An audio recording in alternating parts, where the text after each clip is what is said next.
In the remote villages of southern Belize, educators face challenges that many principals in the United States would never fathom, from opening school with a $40 budget to preparing children for national standardized tests in schools with no electricity or running water. However, those challenges seem trivial compared to the biggest challenge many of these courageous women face: their community's beliefs about education and the daunting task of changing perceptions about the value of an education and the future of their communities. The principal of a school in a remote Mayan village explains the challenges she faces in her community as parents struggle to value education and her efforts to change the village's perceptions about education. Still parents out there here in this community that still don't value education. And I think I was listening to our Minister of Education last night on the news, and he did mention something like that too. You know, there are some students that he's becoming aware, they are even doing better, but because I think the parents are losing interest, or it could be financial, I don't know, you know, they're not going to send the child. And we are having that here at our school. So far, we have sent 12 for our PSC, and half of them made it, but out of that half, only 5 will be going to high school. So the rest, they'll be staying home. So that is our biggest challenge too that we're facing. Even though students are doing good, but the parents, they're still slow in coming up and sending their children for further education. So that's another challenge that we have. Zita is working to change these cultural beliefs one child at a time. After noticing that girls were likely to drop out of school at age 14, Zita began reaching out to parents to encourage them to allow these young ladies to stay in school. If I got the slightest idea that a child is going to drop out, I begin to call the parents. We need to begin to tell. There was one that I had to fight for. The parent came and talked to me. My child is going to be 14 in November. So she will not sit PSC, she will come out. So I told the parent, okay, good. I understand your concern.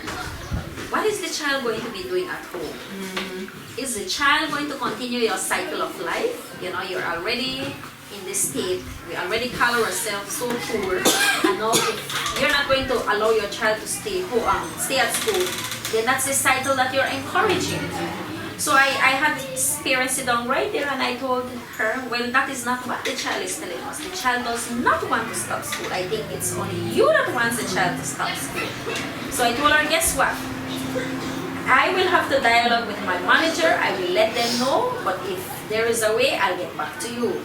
So she went home. I get back to my manager. My manager told me, Miss Ball, all we can do is encourage. We cannot force the parents to have their children stay upstairs.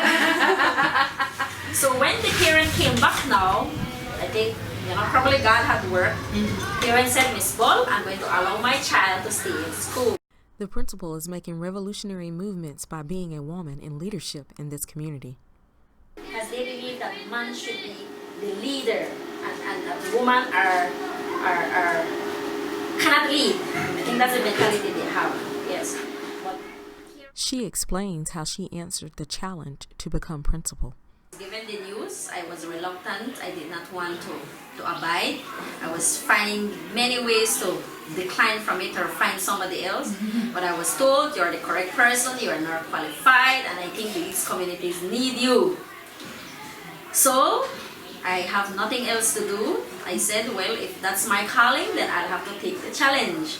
This principal, as a revolutionary leader, understands that you must get everyone involved in order to be successful. The challenges, or one of the things that I try to employ is, first, before I work with the community, I must be able to be in contact with the leaders, because they're leaders in these respective communities.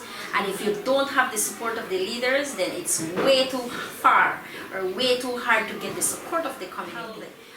Once you have those support, or you know, at least understanding the thought of what is it you want to do, then they will be the one to utilize to kind of like provide like a community meetings, and they would be the one emphasizing, okay, good, this is what, you know, Miss Ball would want. And no stranger to dedication and no stranger to challenge, the principal hopes to continue her revolutionary journey throughout southern Belize, impacting education one school, one child, one village at a time.